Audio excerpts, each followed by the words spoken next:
और इसलिए है कि विक्रमादित्य सिंह जी के बारे में यही कहूंगा कि वो केवल मात्र मीडिया और सोशल मीडिया के नेता हैं और कभी उन्हें किसी गरीब की क्या समस्या, इन सब बातों की जानकारी नहीं। चुनौती है, पर ये चुनौती हमारे लिए आसान है, हम चुनौतियों से लड़ना जानते हैं। और मैं कहूंगा कि विक्रमादित्य सिंह जी इस लोकसभा के चुनाव को हारेंगे और मंडी की बेटी सुश्री कंगना रनौत मंडी लोकसभा क्षेत्र से भारी मतों से जीतेंगी। और मैं भी कहूंगा कि मंडी की जनता बहुत जागरूक है, पढ़ी लिखी है, वो हर बात को समझती है और मंडी सीट पर अनेकों बार बड़े बड़े लोग चुनाव हारे हैं। और उदाहरण के लिए मैं कहूंगा कि श्रीमती प्रतिभा सिंह जी स्वर्गीय राजा वीरभद्र सिंह जी की पत्नी हैं और उन्हें जब लोकसभा का प्रत्याशी बनाया गया, वीरभद्र सिंह जी नए नए मुख्यमंत्री बने थे, तो उस समय भारतीय जनता पार्टी ने श्री राम स्वरूप शर्मा जी को अपना प्रत्याशी बनाया। तो सभी लोग ये कहते थे कि ये राम स्वरूप जी कैसे जीतेंगे, ना जनता जानती है ना पार्टी का वर्कर जानता है। लेकिन आप सब देखेंगे कि उसके बावजूद श्री राम स्वरूप शर्मा जी लगभग 40-50 हजार वोटों से मुख्यमंत्री जी की पत्नी से चुनाव को जीते। और इसी तरह से इसी लोकसभा क्षेत्र में श्री वीरभद्र सिंह जी को भी भारतीय जनता पार्टी अनेक बार चुनाव हरा चुकी है। और इसलिए है कि विक्रमादित्य सिंह जी के बारे में यही कहूंगा कि वो केवल मात्र मीडिया और सोशल मीडिया के नेता हैं और कभी उन्हें किसी गरीब की क्या समस्या, इन सब बातों की जानकारी नहीं। बड़े घराने में पले बढ़े एक महाराजा है और हिमाचल प्रदेश का सबसे बड़ा राज परिवार है। और उसके साथ साथ यह है कि उनके पूज्य पिता स्वर्गीय राजा वीरभद्र सिंह जी 6 बार प्रदेश के मुख्यमंत्री रहे और इसलिए वो लगातार सत्ता में ही रहे हैं।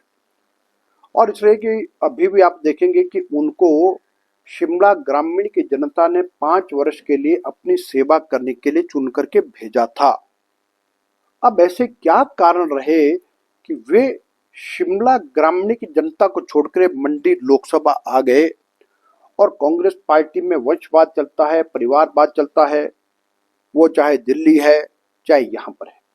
चाहे दिल्ली में आप देखेंगे श्रीमती इंदिरा गांधी जी, संजय गांधी जी, राजीव गांधी जी, फिर उसके बाद सोनिया गांधी जी, फिर राहुल गांधी जी, प्रियंका गांधी जी, ये सबका संबंध चलता है। तो हिमाचल प्रदेश में भी मुझे लगता है कि अगर इस परिवार को लड़ाना था तो वर्तमान सांसद श्रीमती प्रतिभा सिंह जी को ही लड़ाते। अब माँ बेटे में क्या अंतर है? तो इसलिए सबके पीछे कहीं ना कहीं पर मुझे लगता है कि स्वर्गीय राजा वीरभद्र सिंह जी के परिवार को राजनीतिक दृष्टि से समाप्त करने की एक साजिश हो सकती है। सर, बीजेपी पिछले कल भारत का संकल्प पत्र, मोदी की गारंटी,